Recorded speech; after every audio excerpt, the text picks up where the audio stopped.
Merci d'avoir répondu présent à notre invitation. On est très heureux de vous accueillir ce soir, en présence bien sûr d'une figure majeure de la musique francophone, gospel, un homme qui, à travers ses chants, ses cantiques, mais aussi son ministère, a eu à transformer et toucher beaucoup de vies dans le monde. Alors, on va être vraiment rapide, on va aller sur 2 volets. À l'occasion de ce concert tant attendu du 26 avril, nous allons prendre quelques instants pour échanger avec le pasteur qui va revenir sur la portée de cet événement et essayer de lui laisser le temps de passer le message qu'il souhaite passer à son public. Et après ça, on va passer par la période des questions. Le média va poser leurs questions et après il y aura un mot de la fin du pasteur et après on pourra le laisser pour les adultes. Est-ce qu'on est d'accord avec ça? Parfait. Merci.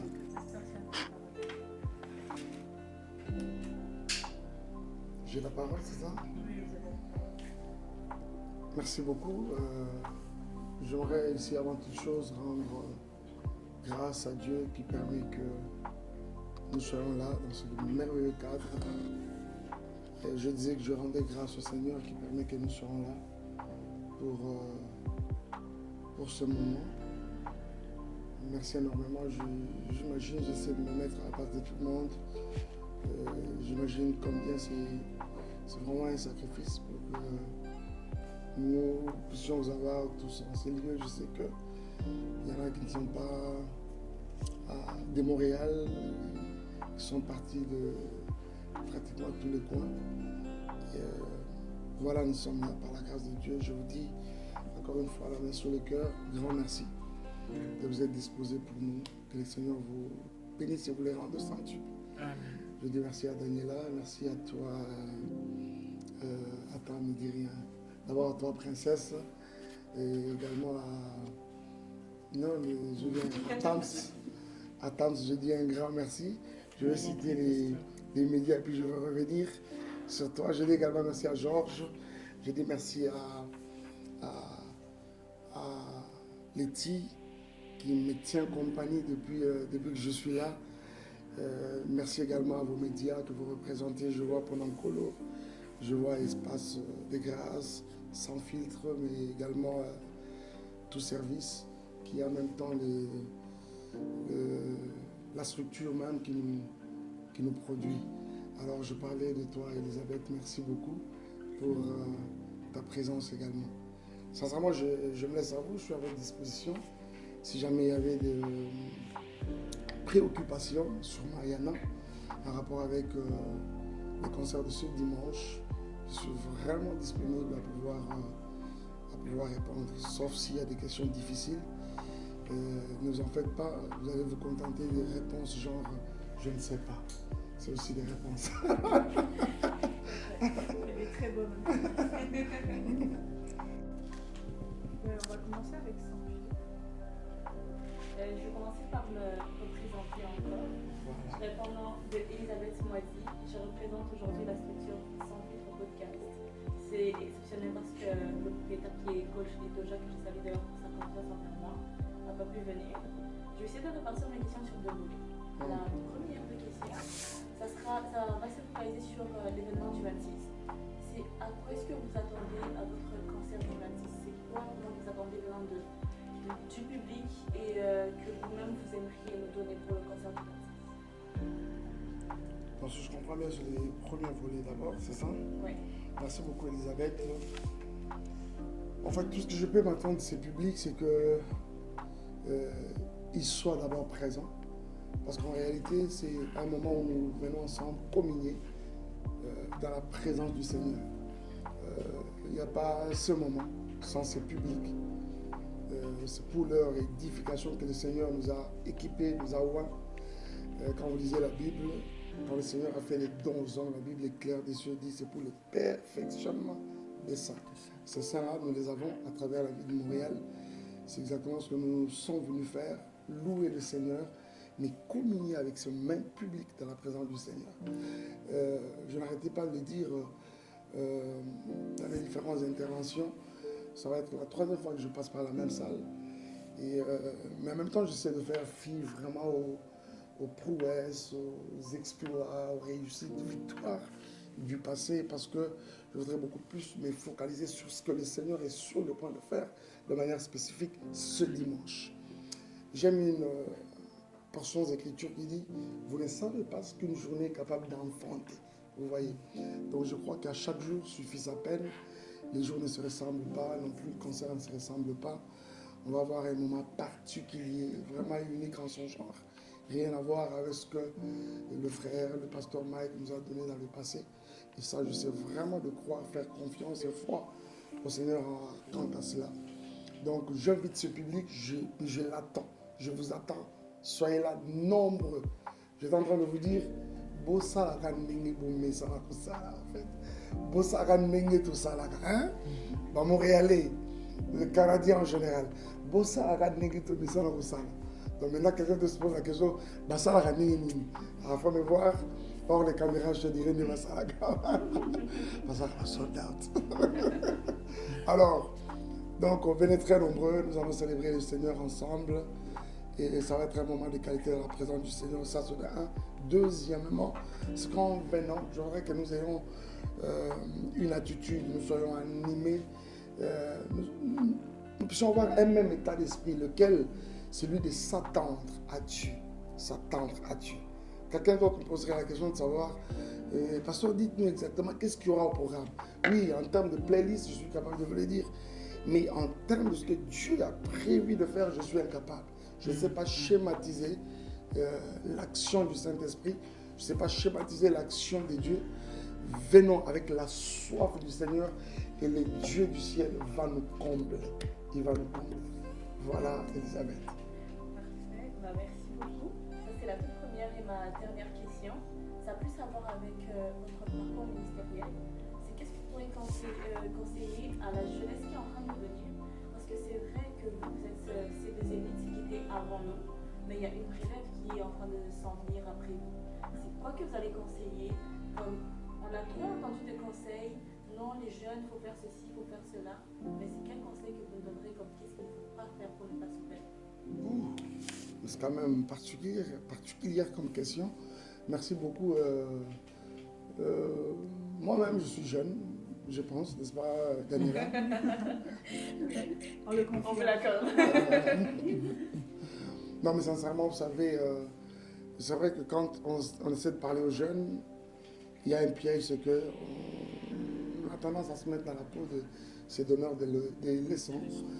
Mais même, je crois, par la grâce de Dieu, que nous avons une expérience, sinon un vécu à partager avec les jeunes. En même temps, j'admets.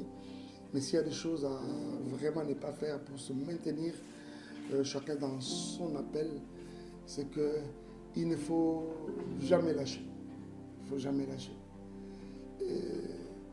D'ailleurs, la Bible elle-même, elle est claire encore dessus. Et c'est à celui qui va persévérer, qui va tenir jusqu'à la fin, qu'on donnera la couronne. Vous voyez? C'est-à-dire que le Seigneur détient une récompense pour tout un chacun de nous par rapport à sa mission, par rapport au domaine dans lequel le Seigneur l'appelle. Mais cette récompense n'est possible que quand on peut tenir jusqu'à la fin. Au jour d'aujourd'hui, nous sommes confrontés à plusieurs challenges. C'est les réalités de la vie, c'est les péripéties dans le parcours qui peuvent arriver à tout le monde. Mais je voudrais ici regarder la caméra, regarder droit quelqu'un dans les yeux, lui dire n'arrête pas, quel que soit ce qui peut arriver, n'arrête pas. Jésus-Christ lui-même s'est donné. Il a accepté l'ignominie, il a accepté le plus lourd des sacrifices qui puissent exister. Et la Bible dit d'ailleurs, il s'est humilié, se rendant obéissant, il s'est humilié jusqu'à la mort. Souvent on a tendance à se limiter à ça jusqu'à la mort. Il y a un détail important qui vient jusqu'à la mort, même jusqu'à la mort de la croix. Vous voyez, c'est comme pour dire que Jésus avait atteint les fonds, mais les fonds des fonds. C'est-à-dire, au-delà de cette humilité, il n'y en a pas d'autre. C'est-à-dire, l'apôtre Paul, dans l'esprit du narrateur, quand il est en train de parler, vous avez l'impression qu'il est en train de vouloir nous dire, On peut mourir de toute autre mort, c'est bien, mais ne mourrez jamais de la mort de la croix. Vous voyez? Et Jésus a accepté ça. Et évidemment, il avait raison, il n'avait pas tort.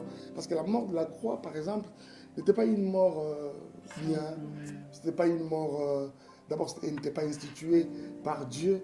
C'était une mort réservée aux brigands, réservée à ceux qui étaient maudits. La Bible dit, maudit quiconque est pendu au bois. Vous voyez, c'est-à-dire le croix, plutôt la croix. Donc, la preuve, c'est que le jour où on est en train de le crucifier, il est pendu entre deux brigands. Rappelez-vous de leur conversation. L'un se moque de lui et l'autre dit non, non, non, non. Nous méritons. C'est notre sort. En d'autres termes, ici, là, c'est notre place. Mais lui, ce n'est pas sa place. Mais Jésus accepte une mort comme cela. Il va jusqu'à la fin. Et comme récompense, Dieu dit, et c'est pourquoi Dieu lui a donné un nom qui est au-dessus de tout le monde. C'est vrai que nous aimons les résultats, mais il n'y a pas de résultat sans sacrifice. Il n'y a pas de résultat quand on n'a pas persévéré. Alors je dis à quelqu'un, n'abandonne pas. Mais deuxièmement, je vais finir par là. Au-delà de ne pas abandonner, il faut compter sur le Seigneur. Sur les seigneurs et sur les seigneurs seuls. Pourquoi j'insiste sur les seigneurs seuls?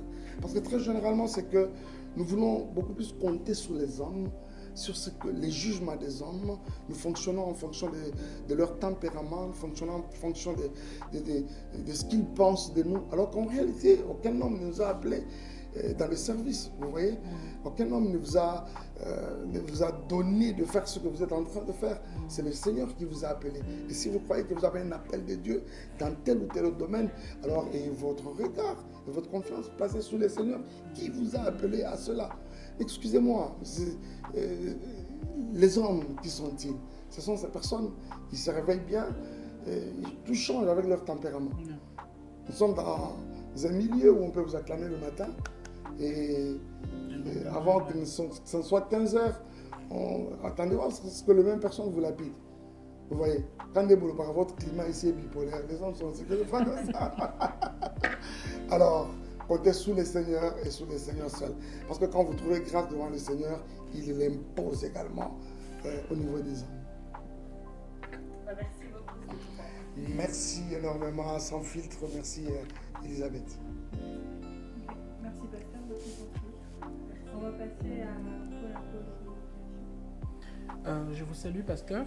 Merci beaucoup. Moi, c'est Artams de Pôle Encolo Communication, TELAS, et je représente aussi Espace de Grâce. Alors, ma première question était celle-ci. C'est de savoir, Pasteur, à quel moment vous avez pu détecter que votre voix n'était pas qu'un don, mais aussi un appel dans le ministère. Ok, merci beaucoup. Je voudrais quand même réajuster un truc. Déjà, ma voix, je ne sais pas la situer comme un appel, mais par contre, je l'ai toujours situé comme un instrument, un instrument dans mon appel. Vous voyez, la personne que le Seigneur appelle, ce n'est pas ma voix, c'est moi. Et je voudrais ici, en tout cas, mettre sur pied, vraiment poser une base, mais quelque chose de très important. Vous savez, généralement, Artams, ce qui compte pour Dieu, ce n'est pas ce que nous sommes capables de faire pour le Seigneur. Avant que Dieu ne prenne plaisir à ce que tu es capable de lui donner, de lui rendre comme service, Dieu tient beaucoup plus à la qualité de la personne qui est en train de lui rendre ce même service. Je suis dans les livres de Genèse, par exemple. Nous ne sommes pas à l'église. Sinon, j'arrive de dire Amen, mais n'est-ce pas? Alors, ils ne sont pas à l'église. J'ai vu quelqu'un, deux personnes en train de faire le même service. D'abord, c'est une famille. C'est deux frères en train de faire le même service. Lequel? C'est lui d'offrir au Seigneur. Vous voyez, on parle de Caïn, on parle d'Abel. Mais il y a quelque chose, observez avec moi dans la parole de Dieu. Vous verrez quelque chose. Le premier à offrir, c'est Abel. La Bible dit quoi au sujet d'Abel? Quand il offre le fruit de la terre, comme la Bible le souligne bien, la Bible dit l'Éternel jeta un regard favorable sur Abel et sur son offrande. Et quand Caïn le fait, la même Bible dit encore, et l'Éternel ne jeta pas un regard favorable sur Caïn est sur son offrande. Donc ici, vous comprenez que ce qui intéresse Dieu, ce n'est pas ce que tu es capable de faire. Ce qui intéresse Dieu, c'est d'abord toi, la personne. Quand tu plais à Dieu, quand tu fais la joie de Dieu, automatiquement, cela se répercute sur ton service. Vous voyez? Donc, ma voix, elle n'est rien, ma voix. Parce qu'il y a des personnes qui chantent plus que Michael Mbaye. On doit être d'accord avec ça. Vous voyez? Laissez-moi vous dire, il y en a d'autres même qui ne chantent même pas pour Dieu. Mais il y a des voix extraordinaires. Mais qu'est-ce qui fait que Dieu n'a qu'à faire de tout cela, mais le Seigneur voudrait entendre une voix apparemment cause à la et répondre à la battante, à la binoté, mais à partir du moment où ça réjouit le cœur de Dieu, ça va. Ça va, ouais. Vous voyez? Donc ma voix ici, c'est vraiment un instrument qui m'accompagne dans mon appel. Mais je comprends peut-être que l'action serait à quel moment on s'est rendu compte qu'on était appelé par Dieu. Ah, Artam, je vais te dire une chose, chaque appel a des signes. Chaque appel a des signes. Il y a des gens, un frère avec qui je suis en train de discuter, ici d'ailleurs, il est musulman, il m'a pas arrêté de me poser beaucoup de questions. Mais finalement, on dit soit Dieu parle, Dieu m'a appelé. Finalement, comment ça se passe? C'est comment? Moi, Artam, c'est moi ton Dieu, ton créateur, je t'appelle. La Bible dit, Dieu parle tantôt d'une manière, tantôt d'une autre. Amen. Vous voyez, Dieu a plusieurs manières, 1001 façons de nous atteindre, de nous parler. Mais aussi, cette alternative n'est pas impossible. Le Seigneur peut parler par une voix audible. Oui. Au cas où il y a de ceux qui ont vécu. Ah oui, à l'Obélo-Péna, Elisabeth. Mais si ça ne vient même pas avec beaucoup de fracas comme ça, mais généralement aussi même derrière un vent léger, comme la Bible le dit. Vous voyez, un vent léger. Moi qui vous parle, pas dans les domaines de mon appel, mais je l'ai déjà expérimenté. Alors, mais chaque fois que Dieu appelle quelqu'un, il y a des signes. Il y a des signes. Il y a des signes, mon ami. Les cas avec comment il s'appelle, avec Gédéon, c'est fort. Les cas avec Moïse, c'est très fort. Dieu, quand il appelle, il voit d'abord un buisson qui est en feu, mais qui ne se construit pas. Des signes extraordinaires. Moi, dans mon parcours, j'en ai vécu, mais à couper les souffles. L'autre question est de savoir, pasteur, comment vous maintenez l'équilibre entre votre vie artistique et votre vie ministérielle? On parle du pastoral. Et il y a aussi une sous-question, parlant de cet équilibre, pour savoir comment est-ce que vous vous préparez pour cette date du 26. Alors, ça sera tout pour moi.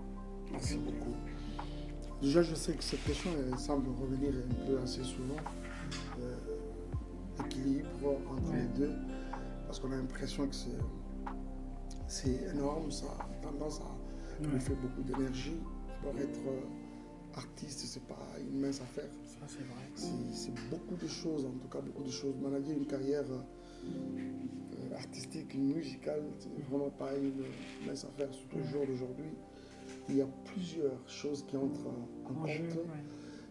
Nous avons le manager, nous avons ça, les réseaux sociaux. Le côté numérique, les distributions et tout. Le côté distribution, justement, la production elle-même, mais il y a des choses et des choses, quoi.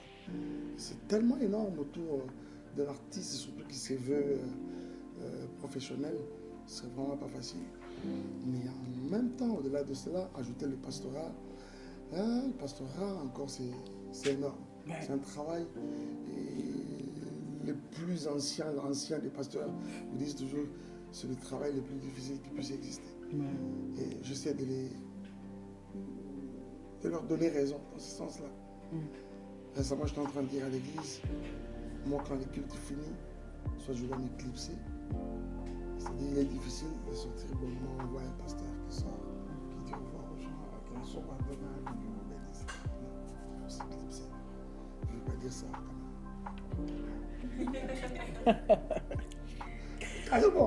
même. Carrément. Et quand vous êtes là, les gens sont là. Ah, c'est vrai. Imaginez les cultes finis par exemple à 19h30. Exact. Chez nous, ça finit à 19h30. 17h à 19h30. Mais je quitte toujours l'église. Soit quitté avant, c'est 2h du matin. Ah oui, au Cameroun, c'est 2h du matin. Mais non, c'est comment concilier les deux? d'abord nous tenons par la grâce du Seigneur.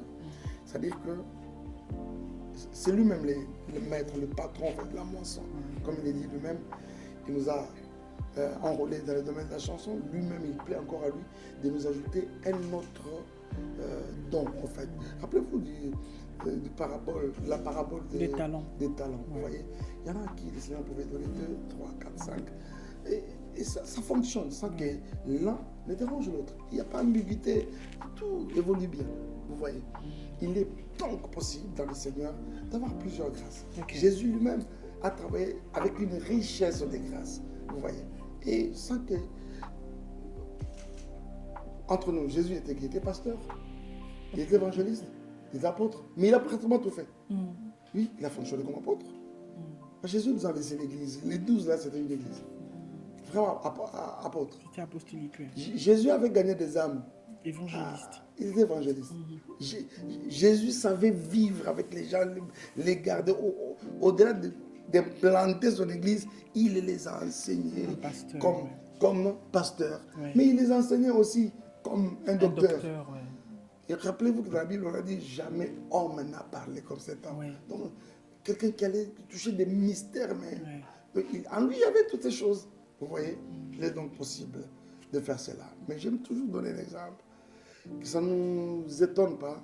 D'ailleurs, même, il suffit d'observer avec vous. Vous ne me direz pas que vous êtes tel que vous êtes là, chacun dans un seul domaine. Non. Il y en a qui font le business, même tant qu'ils sont aux études. Comment vous parvenez à le faire? On vous rend tout de suite compte qu'on est carrément comme un joueur de football sur le terrain, à qui vous voulez poser la question de savoir avec lesquels de pieds peut marquer un but. Mais on tient à gauche, on tient à droite, c'est là que j'allais l'opportunité. Donc c'est comme par exemple ce dimanche. Ah non, c'est Lionel Messi, mais dans le domaine de la chanson. Vous voyez? Donc je vais chanter à fond ce dimanche, ça va être grave. Retrouvez-moi un autre dimanche quelque part, quand je dois porter la parole, mais je le fais avec tout cœur, on dirait qu'après on a la souffle. Donc vous voyez, ça dépend de comment on peut répartir les temps et Dieu nous fait grâce. Okay.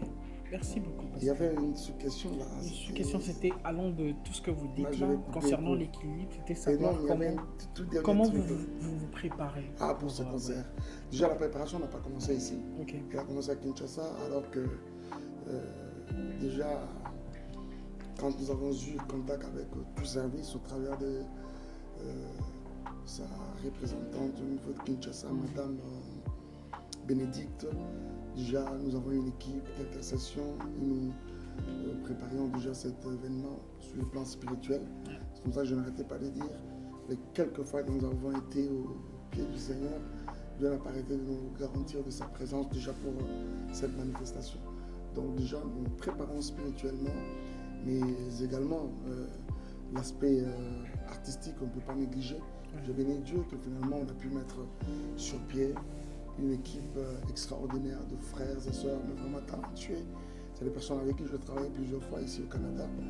Je me rappelle que parmi eux, il y en a d'autres même que j'ai pris ici à Montréal. On a effectué des déplacements avec eux, soit à Vancouver, soit à Toronto, et ainsi de suite. Je serais heureux. Et je suis heureux de vraiment travailler avec eux. Donc comprenez que nous nous préparons spirituellement, tant artistiquement, pour justement donner vraiment le meilleur de nous. D'accord. Et ça va être bien. Merci beaucoup, pasteur. En tout cas, ça sera tout pour moi. Merci beaucoup, Macolo. Pasteur, moi j'ai une question pour vous. Alors, une seule. Une seule. Oh là là. Alors, c'est le genre de question bombe. Ah ben non, Quand quelqu'un juste à tes côtés peut poser 2 questions, en face on pose 3. Vous venez vous dites, j'ai juste une, ça dit bonga, ma la série. Je suis là, maman. Non, ma question elle est simple. En fait, on aimerait juste savoir si on devrait s'attendre à des moments inédits, par exemple de collaboration avec d'autres artistes d'ici au Canada, parce que vous jouez quand même sur la terre du Canada, sur notre terre, si on peut dire comme ça. Est-ce qu'il y aura des moments particuliers? Est-ce qu'il y aura des moments, des invités spéciaux, particulièrement des artistes ici au Canada? Sincèrement, vous savez, je suis une grâce moi-même et en même temps je crois en plusieurs autres grâces. Une grâce ne peut que croire en des autres grâces. Vous voyez, on ne peut pas être une étoile croire qu'on est unique. Non, non, non, non, on ne peut pas être unique. L'étoile peut être unique de par sa capacité de donner son éclat, de briller, mais jamais de par son existence. Parce que quand on est étoile, dis-toi qu'il y a plusieurs autres étoiles. C'est justement ça l'erreur d'ailleurs des frères de Joseph. Quand ils ont compris que c'était une étoile, il leur dit, voilà, j'ai vu les étoiles qui se prosternent devant moi. Mais ils devaient comprendre carrément que, nous avons affaire à une étoile. Alors ne tuons pas cette étoile. Et donc, c'est vrai que son éclat pourrait être plus que les nôtres, mais au-delà de tout, on est aussi étoile. Donc, ça dit, il va briller, nous allons aussi briller. Et c'est toujours avantageux quand dans une famille, on peut voir, imaginez 11 plus lui, ça faisait 12. Donc 12 étoiles dans une famille, mais vous imaginez quel genre de famille. Donc, mais ils n'ont pas compris cela, ils l'ont tué. Ils ont voulu l'éliminer, les tuer, tout ça. Là. Alors moi, je ne veux pas tuer nos étoiles de Montréal et du Canada. Déjà, je me permettais déjà de dire par plusieurs occasions, je citais le nom de mon frère Joël Ferré, qui est une grâce mais vraiment authentique que le Seigneur a faite à l'église de Montréal, qui sera avec nous de la partie. Il y a plusieurs autres, j'ai vu nos jeunes, Charim, Jonathan, qui nous viennent d'Ottawa et un peu d'ailleurs. Ah là là, mais je ne vais pas citer tout le monde. Il y a également les sœurs qui seront de la partie. Mais je voudrais ici demander à Bongo de faire, de rester vraiment sur sa soif. On ne va pas tout divulguer ici. Okay. Oui, parce que les moments inédits doivent rester inédits. Okay. Sinon, si on se mettait à tout dire, en quoi c'est inédit? Donc, maman, les moments inédits, là, il y en aura. Voilà. Alors, le mot de la fin, ce que je voudrais encore une fois vous dire un grand merci. Merci pour votre disponibilité, merci pour l'énergie, merci pour l'intérêt que vous accordez à ce programme. Que le Seigneur vous bénisse et vous les rende vraiment centuple. Merci énormément. Je voudrais ici réitérer ce que je dis partout où je suis passé. Je vous invite, bien aimés frères et sœurs, de Montréal en particulier et du Canada en général. Je suis là, votre frère, le pasteur Mike Kalambaye. C'est pour passer ce moment avec vous. Venez très nombreux ce dimanche. On ne parle plus du 26, déjà depuis hier. Parce que quand on parle du 26, on a l'impression que c'est la semaine prochaine, c'est l'autre semaine. Non, ce dimanche. Déjà à partir de 17h, les portes de l'Olympia de Montréal seront ouvertes. Oui. Nous vraiment pour nous recevoir de partout, nous serons en provenance. Venons nombreux. Venez en famille, venez en couple, venez entre amis, entre collègues, venez très nombreux. Déjà à 17h, soyons là. Envahissons déjà l'Olympia de Montréal. 17h, les portes sont ouvertes, nous entrons à l'intérieur, nous allons célébrer le Seigneur, nous allons l'adorer. Bref, ce sera un moment qui nous aura permis de vivre des expériences personnelles avec le Seigneur. Vous avez déjà vécu le moment où vous adorez Dieu au milieu d'un concert, au qui pose en direction de sous. On peut sa vie en direction de sous. C'est des choses comme ça. Des choses comme ça. Que le Seigneur vous bénisse. Amen. Merci énormément. Place à tout service. Alors, je suis Laetitia Mouchignac, je représente Tout Service Production et je voulais prendre un moment au nom de toute l'équipe pour remercier vous tous d'avoir fait le déplacement d'être là. Couvrir un événement comme celui du concert du pasteur Mike le 26 à l'Olympia n'est pas rien. Nous vous sommes très reconnaissants. On sait que c'est bien plus qu'un travail, on est conscient que c'est un privilège et on tenait à vous remercier. Nous avons mis à cœur cette soirée, on espère qu'elle est à la hauteur de nos attentes. Et j'ai hâte de vous retrouver. Une fois de plus, je lance un appel à tous ceux qui n'avaient pas encore pris leur billet. Il ne reste plus beaucoup de place. Nous avons hâte de vous voir. Nous avons hâte de profiter de la bénédiction du pasteur. Et ne tardez plus. Merci beaucoup. Et